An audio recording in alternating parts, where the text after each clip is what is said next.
Do you freeze up in high-stakes conversations or in meetings at work?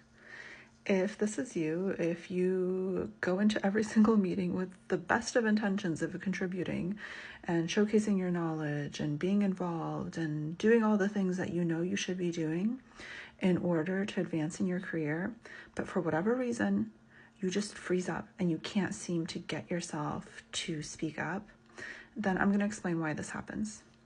So the reason this happens is because your mind is sort of like a computer, right? And so whenever our computer is processing a lot of information, sometimes it overheats and then it breaks down, it shuts down. And your mind is similar to this. And so what's happening in these high stakes conversations, these environments, is that you're essentially getting hyper aroused in the mind and in the body, in that you feel that there's a lot of danger happening here. There's a lot of kind of danger signals. And so what's happening is the mind runs really fast and it detects a lot of danger and it essentially goes into a freeze response. And this is actually a protection.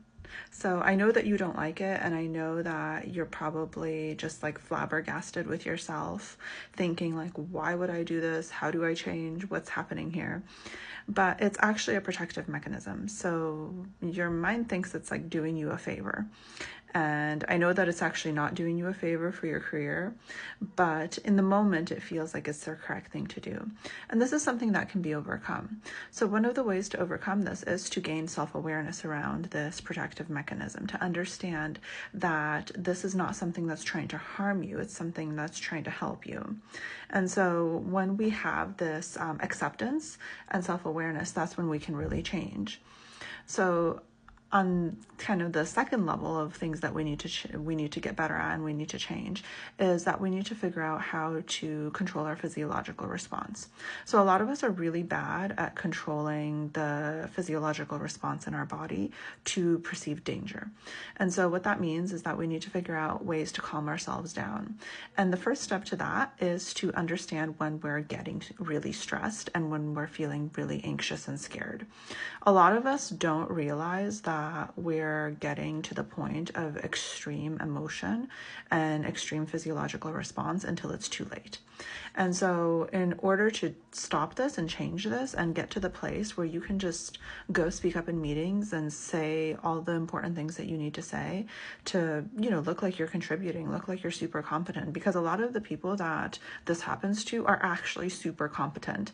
Like they are the people that should be contributing, but this response is stopping them. So if you want to get to that place, these are the things you need to work on. You need to get self-awareness around this protection mechanism, and you need to develop strategies on controlling your physiological response. And the first step to that is getting enough emotional awareness to understand when you're starting to feel stressed or anxious or scared really early on. And the third point that I want to make for this that will help you overcome this is that you need to learn to practice this in low stakes situations. I always tell my clients, you don't want to learn how to ride a bicycle in the middle of a snowstorm. You want to learn how to ride a bicycle in good conditions. And so if you develop those three things, the understanding of the protection mechanism, the understanding how to mitigate your physiological response, and practicing it in low stakes situations, you can 100% overcome this. And if you'd like to overcome this quicker, like if you don't want to do this on your own and like figure it out for yourself, then I encourage you to schedule an intro session. And this is something that I've helped a lot of clients overcome, because I'm a big believer that, competent, intelligent people deserve to advance in their careers. And a lot of the times the individuals who are the most competent are the ones that are kind of having this overthinking mechanism that's stopping them from contributing.